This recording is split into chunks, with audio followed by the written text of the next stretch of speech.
사랑의 하나님 아버지, 오늘도 생명을 주셔서 눈을 뜨게 하시고 나의 마음과 뜻을 하나님께 향하게 하셔서 새벽의 첫 시간을 하나님께 구별하여 드릴 수 있게 하시니 감사드립니다. 지금 이 시간 어떤 사람은 예배당에서, 어떤 사람은 인터넷 등으로 다양한 방법을 통해 하나님을 만나고 있습니다. 이런 귀한 하나님의 자녀들을 축복하여 주옵소서.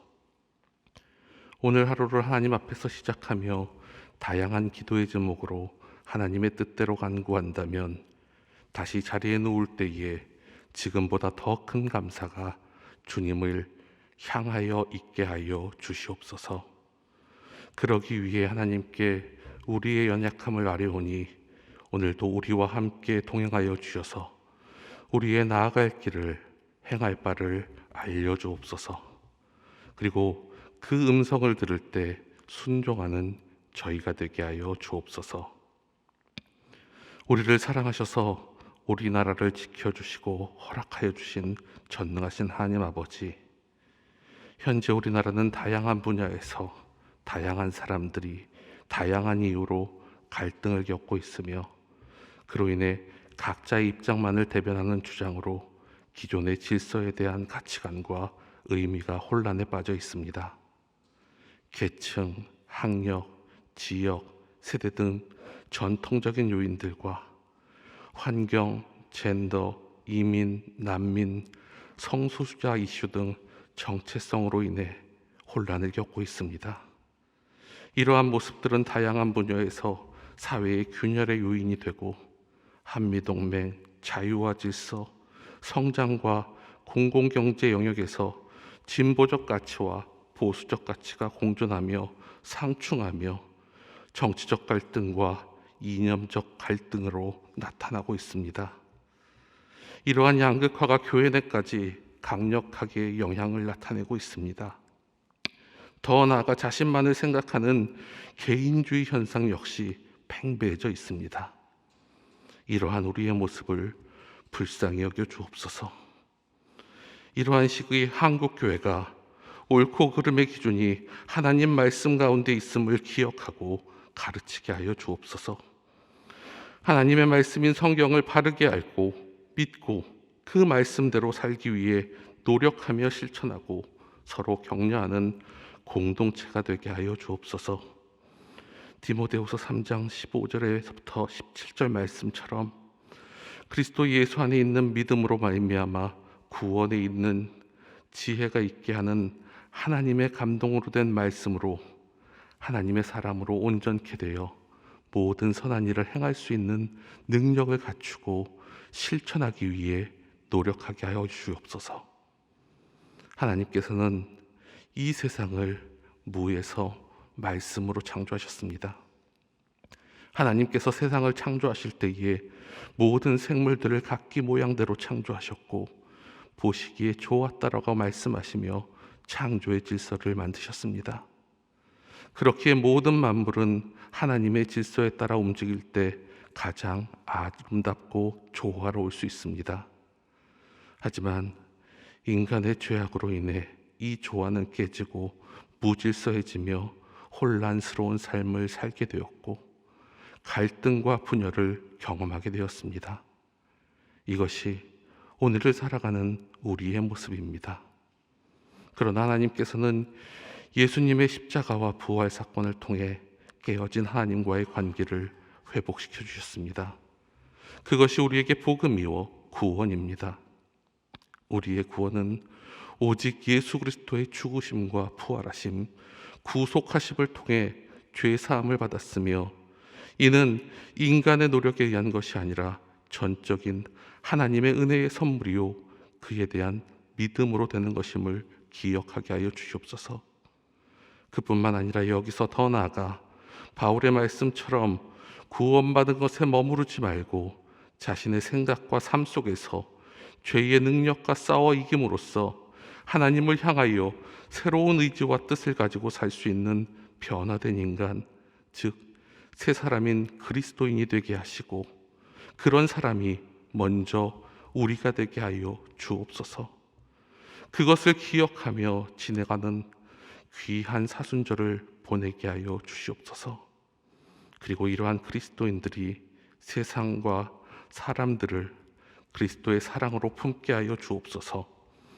말과 혀로만 사랑하는 것이 아니라 행함과 진실함을 나타내는 그리스도의 사랑이 착한 행실로 나타날 때 세상은 그런 그리스도인들로 인해 변화되기 시작하며 상처나고 아파하는 한국 사회를 보듬고 회복시킬 줄 믿사오니 오늘 하루도 각자에게 허락하시고 맡겨주신 자리에서 그렇게 살아가게 하여 주시옵소서.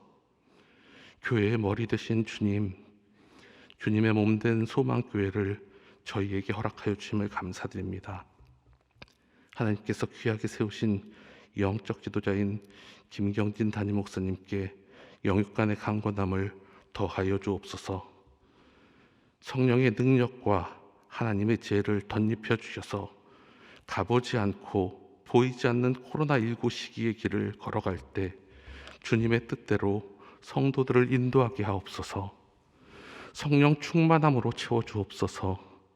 목사님을 도와 하나님의 일을 함께 하시는 사모님과 믿음의 길을 함께 걸어가며 돕는 자녀들을 지켜 보호하여 주시고 강건케 하여 주시옵소서. 또한 목사님을 도와 이러한 귀한 사역들을 함께하는 모든 부교역자들과 교육부 교역자, 전담 교역자, 교회 직원들과 수양관 직원들에게도 성령의 능력을 충만하게 하여 주시옵소서. 어려움 가운데서도 맡겨주신 주님의 귀한 일들을 잘 감당하게 하옵소서. 우리의 연약함을 아시는 하나님, 우리 가정과 이웃 가운데, 우리의 성도들 가운데 아픈 환우들을 고쳐주시옵소서. 오늘 갑상선암을 수술하시는 성도님이 계십니다. 하나님께서 그 수술 가운데 함께하여 주셔서 의료진의 손을 주관하여 주시옵고 깨끗하고 안전하게 치료하여 주시옵소서.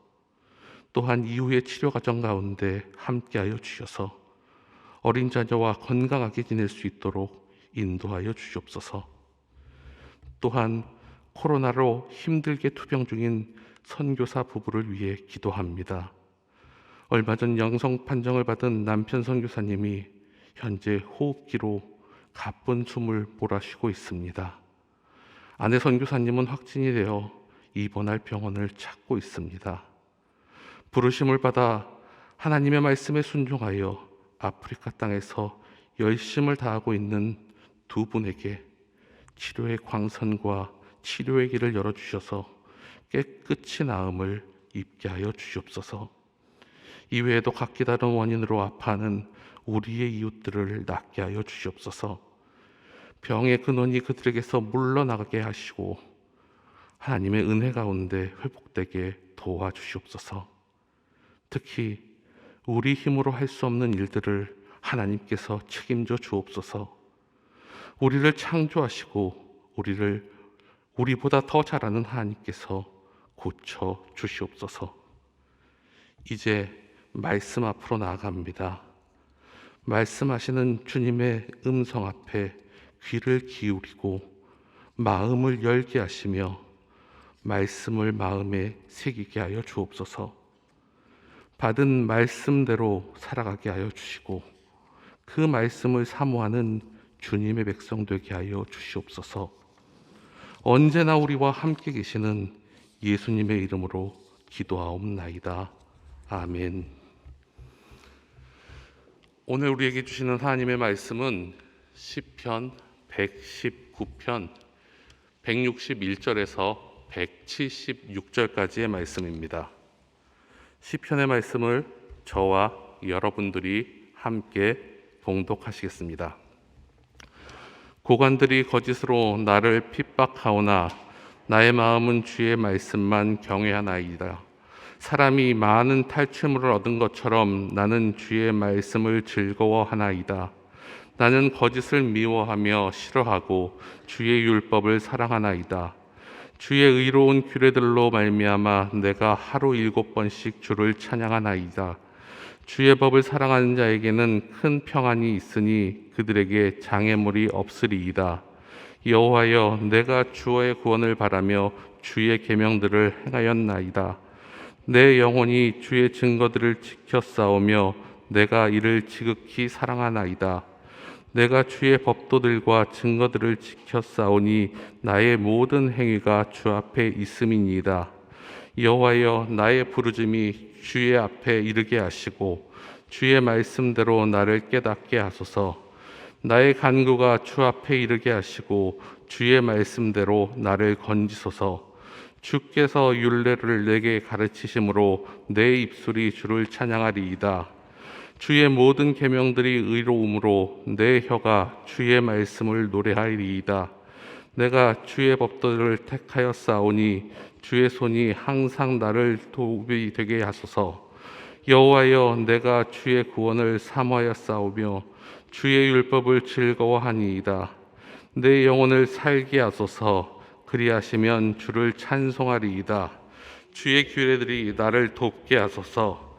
이른 양같이 내가 방황하오니 주의 종을 찾으소서. 내가 주의 계명들을 잊지 아니함이니이다. 아멘. 오늘은 시편 119편을 마지막으로 묵상하는 시간입니다.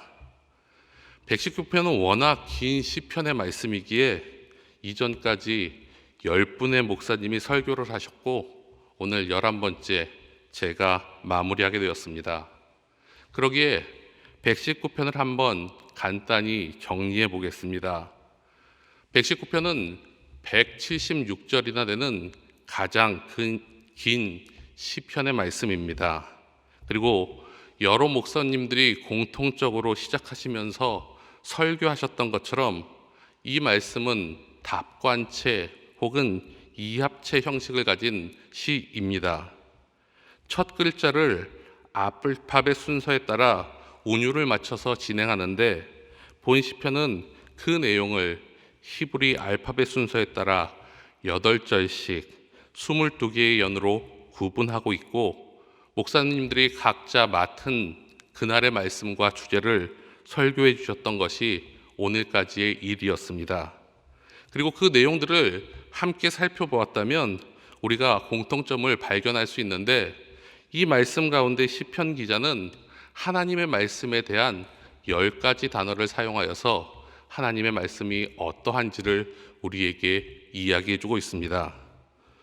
법, 토라, 말씀, 다바르와 이무라, 계명, 미츠와, 율례, 후킴, 규례, 미슈포트, 법도, 피쿠팀, 증거, 에다, 도, 데렉, 길, 오락, 이러한 히브리어를 통해서 하나님의 말씀이 다양하게 표현되지만 그 뜻을 통하여서 우리에게 어떠한 가르침을 가르쳐 주는지 말하고 있습니다.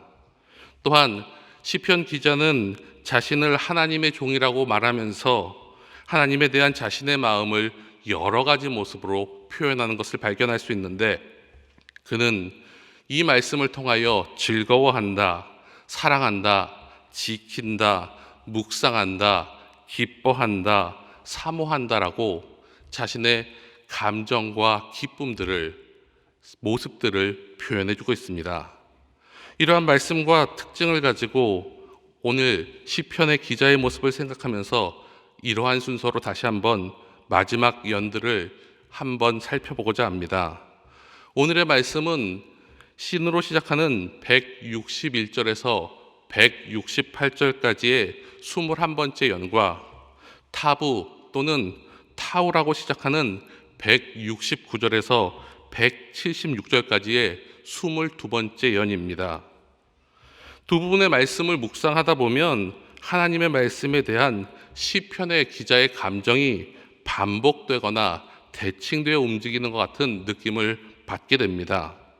162절과 174절은 즐거워한다고 말하고 163절과 174절은 사랑한다고 말하며 164절과 171절 그리고 175절에서는 찬양한다고 고백하고 166절과 174절은 그 말씀들을 통해 주님의 구원을 바라보며 사모하기에 그 일을 위해 주님의 가르치심과 말씀을 깨닫고 지켰음을 시편 기자는 고백하고 있습니다.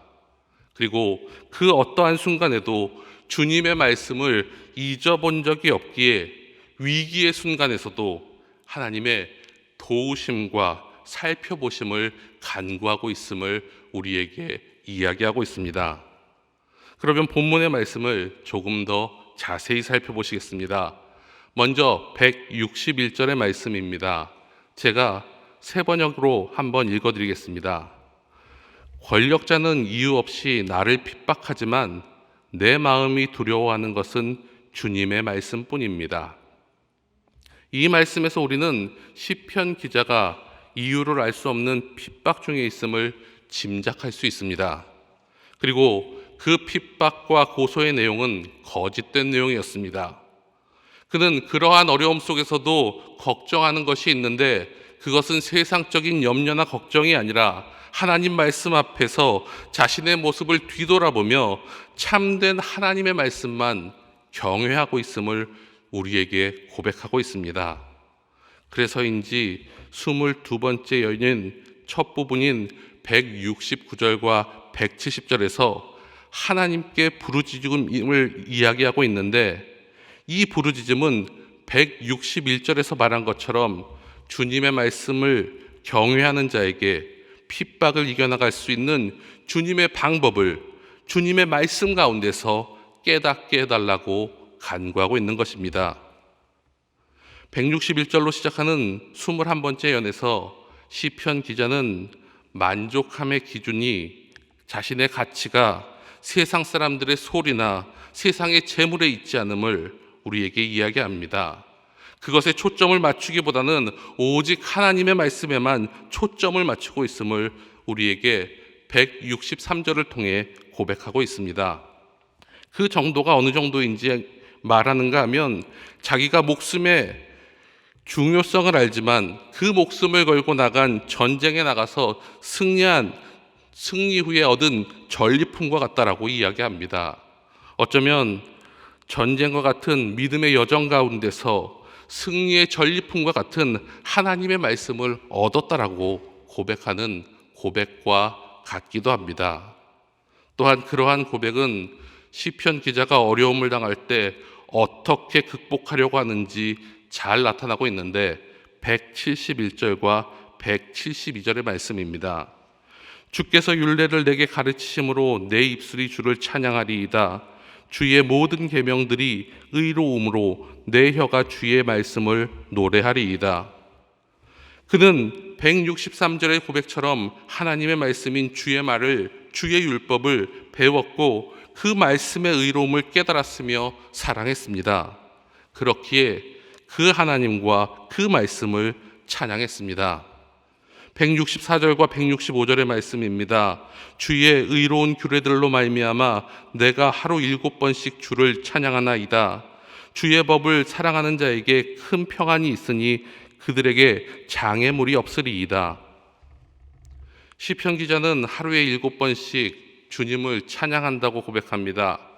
우리가 아는 것처럼 7은 완전한 숫자입니다. 그렇기에 여기서 말하는 7이라는 것은 단순한 횟수가 아니라 온전함을, 온 마음을 다해서임을, 충만한 상태로 하나님을 찬양한다는 것입니다. 그런 사람에게는 어떠한 시련이 와도 그것은 장애물이 되지 않음을 그는 고백합니다. 바울의 고백처럼 어떠한 형편에서든지 나는 자족하기를 배웠기에 일체의 비결을 알았기에 장애물이 존재할 수 없다라고 그는 고백하는 것입니다. 다시 말해 내게 능력 주시는 자 안에서 내가 모든 것을 할 수 있으므로 어떠한 상황 가운데서도 큰 평안이 우리를 감싸고 그것들을 누릴 수 있다는 것입니다. 그래서인지 시편 기자는 우리가 앞서 읽었던 말씀들을 통해 우리가 어떠한 인생을 살아야 하는지를 알려줍니다. 9절 말씀입니다. 청년이 무엇으로 그의 행실을 깨끗하게 하리이까 주의 말씀만 지킬 따름이니이다. 45절 말씀입니다. 세 번역으로 읽어드리겠습니다. 내가 주님의 법도를 열심히 지키니 이제부터 이 넓은 세상을 거침없이 다니게 해주십시오. 50절 말씀입니다. 이 말씀은 나의 고난 중의 위로라. 주의 말씀이 나를 살리셨기 때문이이다. 159절입니다. 세 번역의 말씀입니다. 주의 법도를 따르기에 내가 얼마나 좋아하였는지를 살펴보아 주십시오. 주님, 주님의 인자하심을 따라 나를 살려주십시오.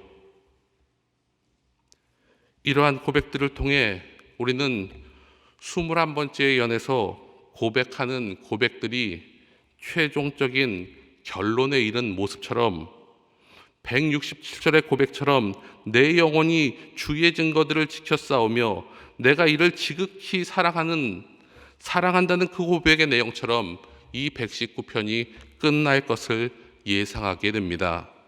하지만 22번째 연의 내용을 자세히 읽어보고 마지막 부분을 읽어보면 그러한 예상은 전혀 빗나감을 보게 됩니다. 특히 175절과 176절의 말씀을 읽어보면 우리를 좀 당황하게 만듭니다. 갑자기가 분위기가 바뀝니다. 세 번역의 말씀입니다.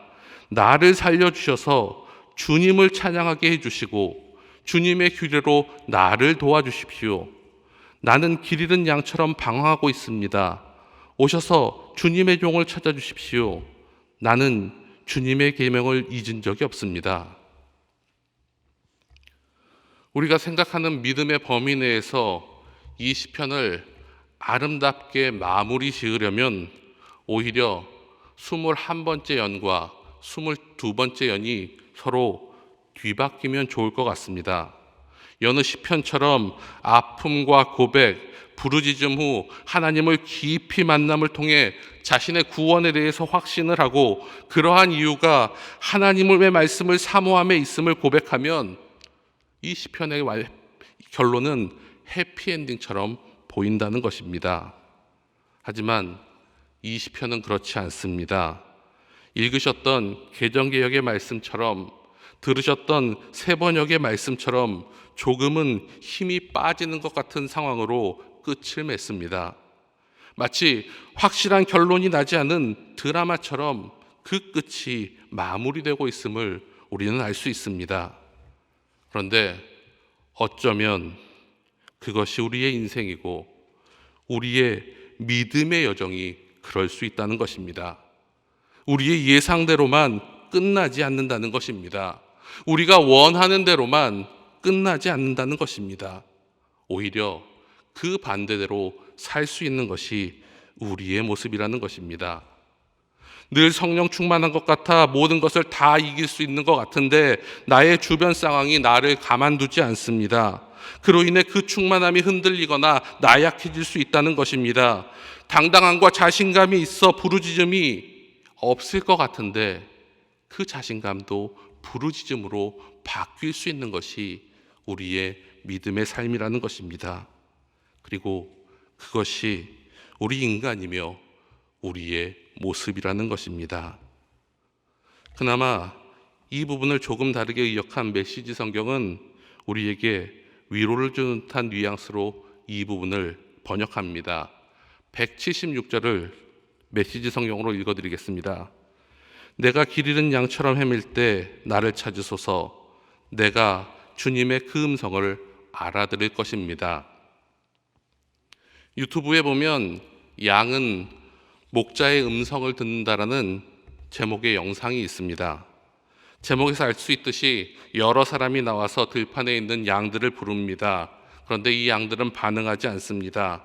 그러다가 농부라고 표시된 목자가 나타나서 그것들을 부르면 그들이 보고 달려오는 영상입니다.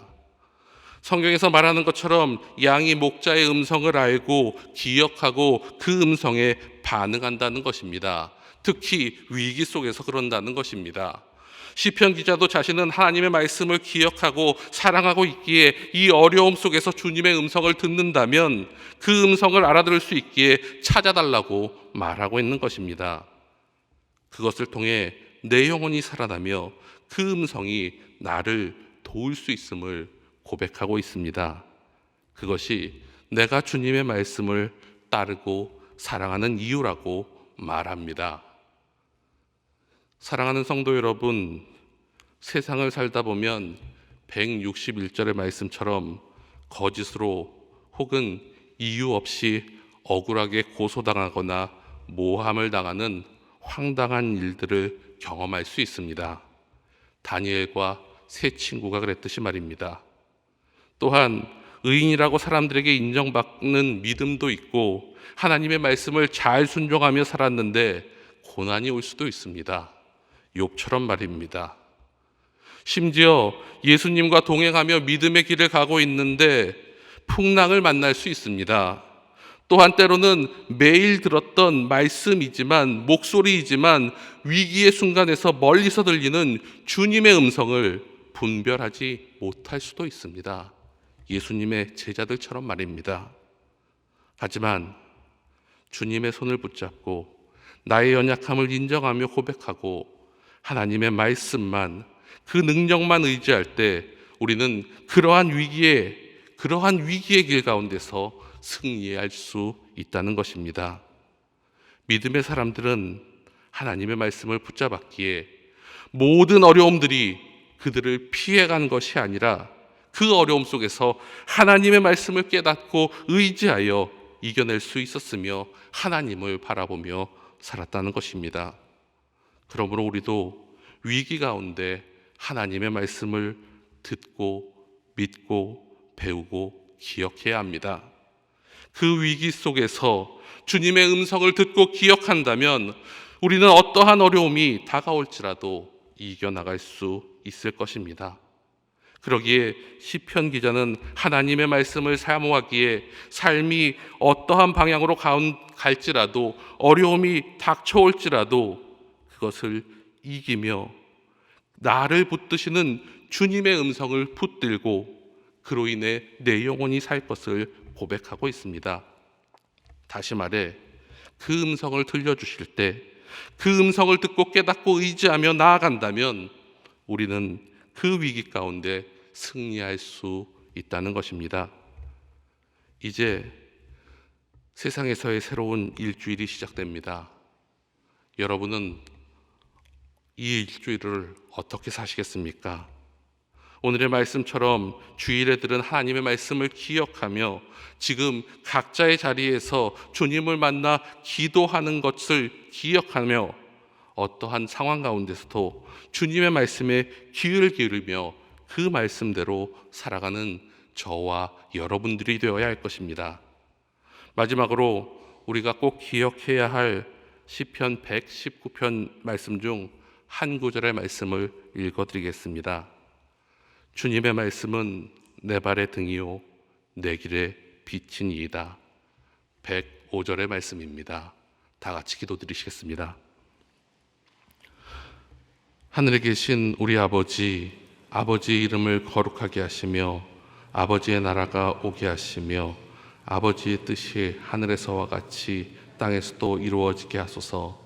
오늘 우리에게 일용할 양식을 주시고 우리가 우리에게 잘못한 사람을 용서하여 준 것 같이 우리 죄를 용서하여 주시고 우리를 시험에 빠지지 않게 하시고 악에서 구하소서. 나라와 권능과 영광이 영원히 아버지의 것입니다. 아멘.